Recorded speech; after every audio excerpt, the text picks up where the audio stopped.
வணக்கம் நண்பர்களே. திமுகவின் மாஜி அமைச்சர்கள் கைது, விஜய் அறிவிப்பு.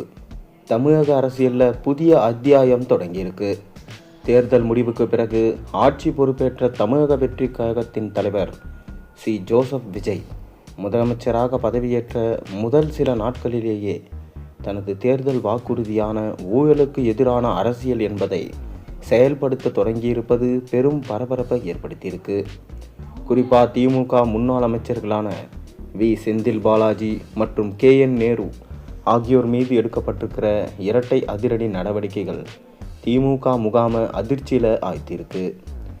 முதல்வர் விஜய் தனது ஆரம்பகால ஆட்சியிலேயே நோ மெர்சி பாணியை கையில் எடுத்திருப்பதா அரசியல் விமர்சகர்கள் கருதுகின்றாங்க. தேர்தல் பிரச்சாரத்தில் ஊழலுக்கு எதிராக கடுமையான நிலைப்பாட்டை எடுத்த விஜய் இப்போது அதை நடைமுறைப்படுத்தி வருகிறார். இதனால் திமுகவினர் கலக்கம் அடைஞ்சிருக்கிறாங்க. நகராட்சி நிர்வாகத்துறையில் 2538 பணியிடங்களை நிரப்ப 634 கோடி லஞ்சம் கைமாறியதா சொல்லப்படும் நிலையில் முந்தைய திமுக அரசு லஞ்ச ஒழிப்புத்துறை வழக்கு பதிவு செய்யாமல் தடுத்து வந்தது. சென்னை உயர்நீதிமன்றம் உத்தரவிட்ட பிறகும் மறு ஆய்வு மனுக்கள் மூலம் காலம் கடத்தப்பட்டது.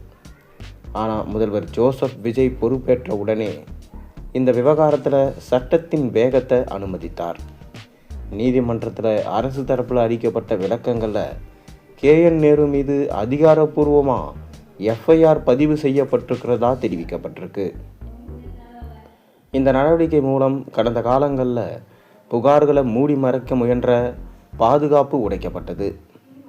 இதைவிட பெரிய அதிரடியாக முன்னாள் அமைச்சர் செந்தில் பாலாஜி விவகாரத்தில் முதல்வர் விஜய் எடுத்த முடிவு தமிழக அரசியலில் மாஸ்டர் ஸ்ட்ரோக் என சொல்லப்படுகிறது. 2011-16 அதிமுக ஆட்சியில் போக்குவரத்து துறையில் வேலைக்கு லஞ்சம் வழக்கில் அமலாக்கத்துறை செந்தில் பாலாஜி மீது சிறப்பு நீதிமன்றத்தில் குற்றப்பத்திரிகை தாக்கல் செய்தது. அவர் அமைச்சராக இருந்த காலத்தில் வழக்கு தொடர மாநில அரசின் ஒப்புதல் தேவைப்பட்டது. முந்தைய திமுக அரசு இதற்கு ஒப்புதல் அளிக்காமல் கிட்டத்தட்ட 1 ஆண்டு காலம் நிலுவையில் வச்சிருந்தது. முதல்வர் விஜய் மத்திய அமலாக்கத்துறை அனுப்பிய இரகசிய விசாரணை குறிப்புகள் மற்றும் ஆதாரங்களை ஆய்வு செய்து முழு ஒப்புதல் தற்போது அளிச்சிருக்காரு. இந்த கோப்பு இப்போது ஆளுநர் அருளேக்கர் ஒப்புதலுக்காக ராஜ்பவனுக்கு அனுப்பப்பட்டது. ஆளுநர் ஒப்புதல் அளித்தவுடன் செந்தில் பாலாஜி மீதான இடி விசாரணை தீவிரமடையும். இந்த இரு நடவடிக்கைகளும் புதிய வழக்குகளை உருவாக்கியவை அல்ல. மாறா பார்த்தீங்கன்னா முந்தைய அரசு முடக்கி வச்சிருந்த கோப்புகளுக்கு உயிர் கொடுக்கும் வகையில் இருக்குது. எனவே இது அரசியல் பழிவாங்கல் அல்ல, அரசியல் நேர்மை என்கின்றாங்க ஆதரவாளர்கள். இரு வழக்குகளையும் மத்திய புலனாய்வு அமைப்புகள் மற்றும் நீதிமன்றங்கள் கண்காணிப்பில் இருக்குது. தேர்தலுக்கு முன்பு தாவேகாவை பாஜகவோட பி டீம் என விமர்சித்த திமுக இப்போது பாஜகவின் மத்திய அமைப்பான இடிக்கு விஜய் அளித்த ஒப்புதலை பார்த்து அதிர்ச்சி அடைந்திருக்கு. புதிய அரசு யாருக்கும் அடிபணியாது, யாருக்கும் சலுகைகள் காட்டாது என்பதை இந்த நடவடிக்கைகள் தெளிவுபடுத்துது. முதல்வர் ஜோசப் விஜயின் இந்த அதிரடி ஆட்டம் திமுகவோட மூத்த தலைவர்களுக்கு பெரும் அழுத்தத்தை ஏற்படுத்தியுள்ளது.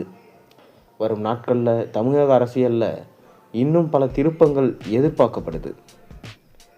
தவறு செய்தவர்கள் யாராக இருந்தாலும் சட்டத்தின் முன் நிற்க வேண்டும் என்பதை விஜய் அரசு தற்போது வலியுறுத்தி இருக்கிறது. மேலும் நாங்கள் தோத்துதான் போயிட்டோம் தவிர செத்து போகலை, புரிந்து கொள்ளுங்கள். விஜய்க்கு எதுவும் நடந்தால் அதற்கு அதிமுக பொறுப்பல்ல என அமைச்சர் ஆதவ் அர்ஜுனா பைத்தியக்காரர் போல பேசுகிறார் என அதிமுக முன்னாள் அமைச்சர் உதயகுமார் விஜய்க்கு கொலை மிரட்டல் விட்டிருக்காரு. உதயகுமார் தலைமை மீது மனத்தாங்கல் ஏற்பட்டு சிலர் எதிரியிடம் சரணாகதி அடைந்து வராங்க. இதுபோன்று நாவலர் நெடுஞ்செழியன், எஸ்டிஎஸ் உள்ளிட்ட சில தலைவர்கள் தலைமை மீது மனத்தாங்கல் ஏற்பட்டு மீண்டும் தாய் கழகத்தில் இணைந்த வரலாறும் இருக்குது. இது எல்லாம் பார்த்து சலித்து போன வரலாறு. தாய் அருமை தெரியாமல் சிலர் அன்பும் அரவணைப்பும் எங்கே கிடைக்கும் என்று தேடி ஓடும் காட்சிகளை பார்க்கக்கூடிய சூழலை பார்க்கும்போது வேதனையாக இருக்கிறது. மனத்தாங்கல் ஏற்பட்டு சென்றவர்கள் மீண்டும் தாழ்கழகத்தில் இணைந்த வரலாறு உண்டு. அதேபோல் முன்னாள் அமைச்சர்கள் கருத்து வேறுபட்டாமல் சென்றிருக்காங்க. அவர்களுக்கு தெளிவு கிடைக்கும் போது அவர்கள் மீண்டும் தாழ்கழகத்திற்கு வருவாங்க. நம்மை பார்த்து சிலர் சிரிப்பாக சிரிக்கிறாங்க. நாங்கள் தோத்து தான் போயிட்டோமே தவிர செத்து போகலை. தம்பிகளாக புரிந்து கொள்ளுங்க. வாழ்க்கையில் நாங்கள் எத்தனையோ இருந்திருக்கோம். எத்தனை விஜய் வந்தாலும் நாங்கள் பார்ப்போம். அதிமுக பல சோதனைகளையும் வேதனைகளையும் தாண்டி தான் வென்றிருக்கு. கோடான கோடி தொண்டர்கள் ஆணிவேராக இருந்து இந்த இயக்கத்தை தாங்கி பிடித்து கொண்டிருக்கிறாங்க. நேற்றைய காட்சிகளை சார்ந்த சில்லறை பசங்கள் சிரிப்பாக சிரிக்கிறாங்க. அது வேதனையாக இருக்குது. அதிகாரத்திற்கு வருவதற்கு முன்னால் கூவி அழைத்தீர்க. ஒரு காக்கா குருவி லெட்டர் பேடு கட்சி கூட உங்களை நம்பி வரலை. விஜய் தம்பி, மாயாஜாலம் போல் உங்களுக்கு ஆட்சி அதிகாரம் கிடைத்திருக்கு. அதனால் இன்றைக்கு அதிகாரத்தை தேடி வராங்க.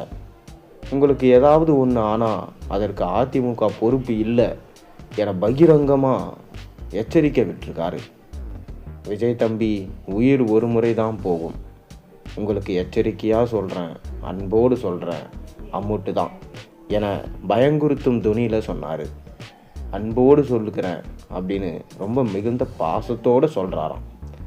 நான் சொல்ல வர்றது, வாழ்க்கை என்பது ஒரு வட்டம்.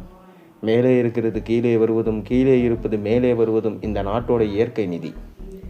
விஜய் ஆணவத்துடன் பேசுகிறார். இதே 41 பேர் இறந்தபோது ஓடி ஒளிந்து விட்டார். அடுத்த ஜென்மம் இருந்தால் விவசாயியாக பிறக்க வேண்டும் என்று டயலாக் விட்டார். பயிர்க்கடனை முழுமையாக தள்ளுபடி செய்யவில்லை என்று விவசாயிகள் போராடி வராங்க. விவசாயிகளை சந்தித்தீர்களா? விவசாயிகளை சந்திக்க கூட இன்னும் அவருக்கு நேரமும் மனமும் இல்லை. மேகதாது விஷயத்தில் அடுத்த கட்ட நகர்வு மர்மமாக இருக்கு மற்றும் பலர் என்று கூறிய விஜய் 25 சட்டமன்ற உறுப்பினர்களை சந்தித்தது ஏன் சால்வை போட்டார்? தன் ஆட்சியை காப்பாற்றிக் கொள்ளவா? இந்த கணக்கு புரியாமல் விஜய் கைக்கூலிகளை வைத்துக்கொண்டு ஆள் பிடிக்கும் வேலையை செய்கிறார். ஆதவர்ஜுனா என்ற பைத்திகார அமைச்சர் பேசுகிறார். 50% அதிமுகவினரை பிரித்து விட்டதாக கூறுகிறார். அப்படி ஒன்றும் நடக்கவில்லை. அதேபோல தாவேக ஆட்சிக்கு வர வேண்டும் என்று அதிமுகவினர் ஓட்டு போட்டாங்க என்று சொல்றார். இப்படி இருந்தால் விஜய்க்கு ஆட்சிக்கு வர முடியாது. அவருக்கு பைத்தியம் பிடித்து விட்டதா என்பது தெரியல. இது போன்ற அறவேக்காடு கிறுக்கு அமைச்சர்களை எல்லாம் அமைச்சரவையில் உட்கார வைத்து நாம் பார்க்க வேண்டும் என்பது தலைவிதி என்று கூறியிருந்தார். மேலும் விஜயை பற்றி இவ்வளவு அவதூறாக பேசிய ஆர்பி உதயகுமார் மீது தாவேகா கட்சியினர் பெரும் கண்டனம் தெரிவிச்சிட்டு வராங்க. தொடர்ந்து திமுக பக்கமிலிருந்தும் ஆட்கள் தொடர்ந்து தாவேகா பக்கம் தாவி கொண்டுதான் இருக்கிறார்கள். இதனால் திமுகவும் அதிமுகவும் தொடர்ந்து வரும் காலங்களில் என்ன செய்ய போகிறது பொறுத்திருந்து பார்க்கலாம்.